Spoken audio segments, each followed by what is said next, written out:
Good morning friend. आज हम फिर से एक नया टॉपिक डिस्कस करने वाले हैं और उस टॉपिक का नाम है अवतल लेंसों से बने प्रतिबिंब। यानी किस प्रकार से अवतल लेंसों से प्रतिबिंब बनते हैं, कैसा बनता है, छोटा बड़ा वास्तविक अवास्तविक, किस प्रकार से बनते हैं वो हम डिस्कस करेंगे। तो सबसे पहले हम क्या करने वाले हैं, हम देख रहे हैं कि जो अवतल लेंस है तो अवतल लेंस का किस प्रकार से कोई बिंदु कहाँ पर होता है, प्रकाशीय केंद्र कहाँ पर होता है, मुख्य अक्ष कहाँ पर होता है। तो हमने यहाँ पर ये अवतल लेंस का डायग्राम है और ये जो इसका बीच का पॉइंट है इसको हम क्या बोलते हैं, जो सेंटर पॉइंट, इसको हम बोलते हैं प्रकाशीय केंद्र के नाम से। यहाँ पर ये जो लाइन है जो इसके बिल्कुल एक्स से होकर जा रही है उसको हम जानते हैं मुख्य एक्स के नाम से। और ये जो अवतल लेंस यहाँ पर दो लेंसों से मिलकर बना होगा।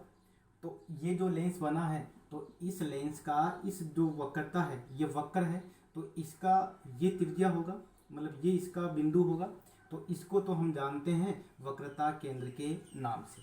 और यहाँ से यहाँ तक के बीच की जो दूरी होगी उसको हम वक्रता त्रिज्या के नाम से जानेंगे, क्योंकि ये इस वक्र की क्या होगी, ये एक वक्र होगा और ये इस वक्र की त्रिज्या है, इसलिए हमने इसको वक्रता त्रिज्या के नाम से जाना।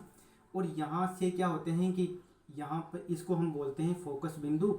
और फोकस बिंदु हम इसको क्यों बोलते हैं, क्योंकि या तो कोई भी लाइन जिसका अपवर्तन होने के बाद में यानी लेंस के अंदर से होकर जाएगी, या तो वो इस फोकस बिंदु से होके जाएगी या फिर हमारे को यहाँ से जाती हुई हमारे को प्रतीत होगी, इसलिए हम इसको फोकस बिंदु के नाम से जानते हैं। और ये फोकस बिंदु का जस्ट डबल कौन होता है, ये होता है वक्रता त्रिज्या।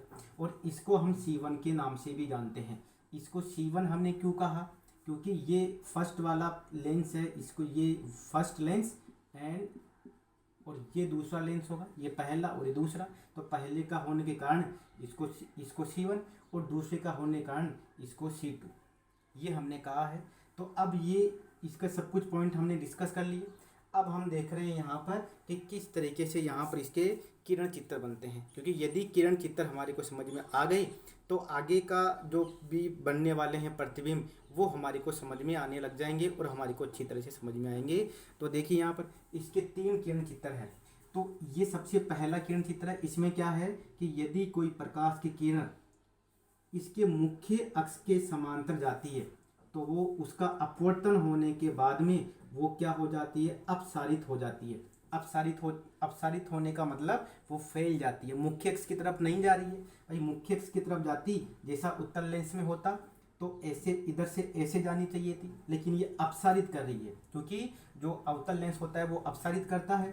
तो ये आपको ध्यान में रखना है। दूसरा कंडीशन क्या है कि इसमें यदि कोई किरण इस प्रकार से जाती है यानी प्रकाशीय केंद्र से होकर जाती है तो आर पार होकर ऐसे सीधे ही चली जाती है, यानी उनका कोई अपवर्तन नहीं होता है।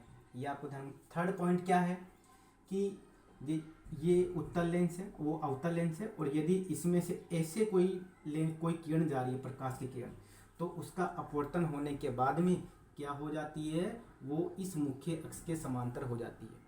अब यहाँ पर ये समांतर होके जा रही, तो हमने तो पढ़ा था कि वो मुख्य अक्ष के समांतर होके जाएगी।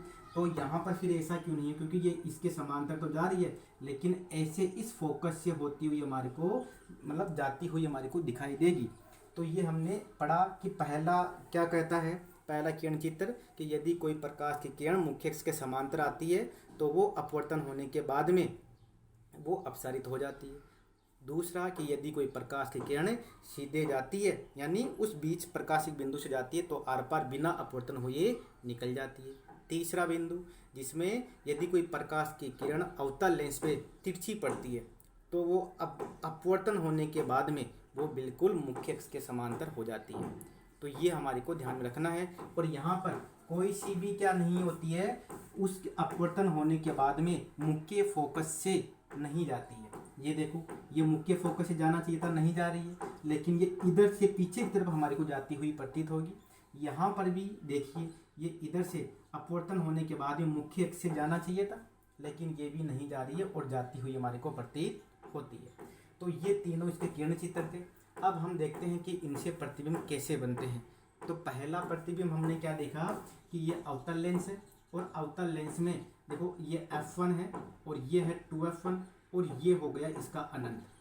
तो हमने क्या किया, जो सबसे पहला जो प्रतिबिंब जो वस्तु रखी वो कहाँ पर रखी हमने, अनंत पे रखी।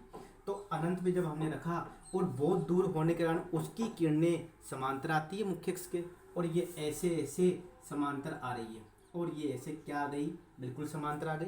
और समांतर आती है, जो समांतर आती है मुख्य अक्ष के, हमारे को पता है कि उनका अपवर्तन होने के बाद में वो फैल जाती है।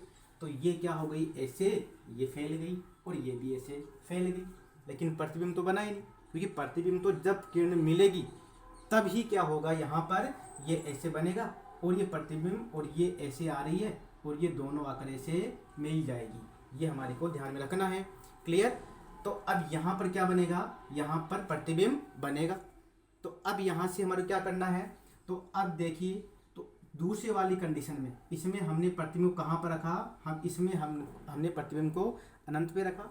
अब दूसरी कंडीशन में हमने क्या किया, प्रतिबिंब को F1 और 2F1 के बीच में हमने रखा।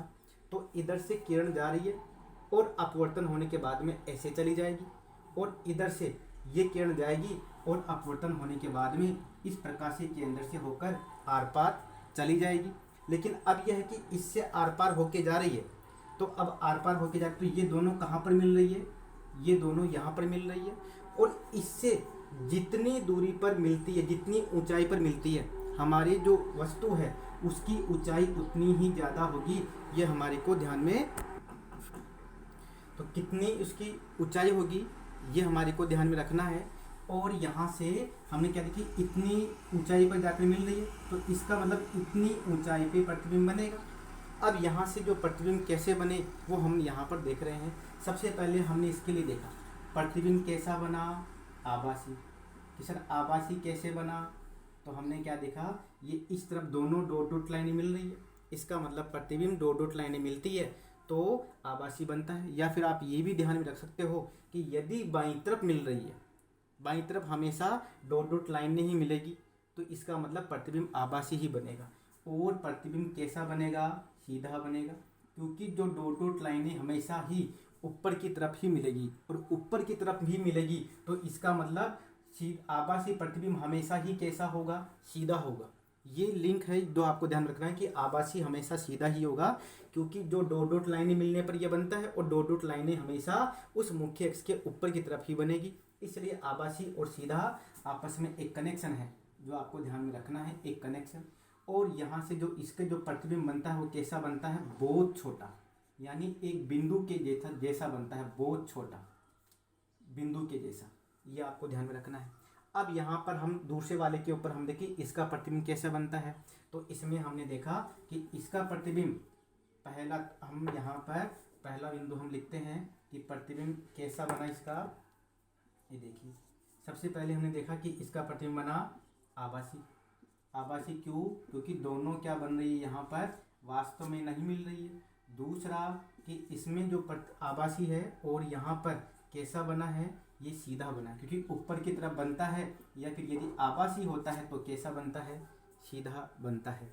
तो ये आपको ध्यान रखना। और थर्ड पॉइंट क्या है, मैं इससे लिख देता हूँ, क्लियर नहीं दिख रहा है तो ये भी सीधा, और ये हो गया सीधा, और ये हो जाएगा आभासी। अब देखिए यहाँ पर आभासी और सीधा मैंने लिख दिया। अब जो तीसरा बिंदु है इसमें कैसे बनता है, उसमें तो बनता है बहुत छोटा, और इसमें आप क्या लिख दोगे, छोटा। उसमें तो बहुत छोटा, और इसमें क्या हो जाएगा, इसमें हो जाएगा छोटा। अब यहाँ पर कि इसमें तो बहुत छोटा, और कि अब आपको ये ध्यान में रखना है कि सर कि ये आपने यहाँ पर ऐसे ही क्यों लिया, कि जैसे यहाँ पर आपने यहाँ क्यों नहीं रखा, यहाँ क्यों नहीं रखा, यहाँ क्यों नहीं रखा। तो यहाँ पर इसका उत्तर यह है क्योंकि इसमें आप इसको कहीं पर भी रखिए, बीच में चाहे आप 2F पे रखिए चाहे F पे रखिए, इसमें हमेशा ही जो वस्तु का जो प्रतिबिंब बनेगा वो हमेशा ही इस F1 के और इस O के बीच में ही बनेगा। ऐसे ऐसे ऐसे बस यहीं पर बनेगा, और यहीं पर बनेगा तो हमेशा वस्तु से छोटा ही बनता है, क्योंकि इसको क्रॉस करके नहीं जाने वाला है, तो प्रतिबिंब यहीं पर बनेगा, और ये इससे बड़ा भी नहीं बनेगा, क्योंकि यहीं पर मिलेगा तो या तो यहाँ ऐसे मिलेगा। तो अनंत पे जब था तो वस्तु का प्रतिबिंब बहुत ही छोटा था, और जब हमने 2F1 और F1 के बीच में रखा तो प्रतिबिंब क्या है हमारा, थोड़ा बड़ा हो गया। तो इसका मतलब जैसे जैसे हम पास में लेकर आ रहे हैं वैसे वैसे प्रतिबिंब की साइज थोड़ी बड़ी हो जाएगी, लेकिन इतनी भी बड़ी नहीं होगी। यानी इसकी जो आवर्धन क्षमता है वो हमेशा ही 1 से कम होगी। कि आवर्धन क्षमता क्या होती है, यानी हमारा प्रतिबिंब कितना बड़ा हो रहा है उसको हम बोलते हैं आवर्धन क्षमता के नाम से। और आवर्धन क्षमता का जो सूत्र होता है, आवर्धन क्षमता का सूत्र को हम एम के नाम से लिखते हैं। और ये हो जाएगा प्रतिबिंब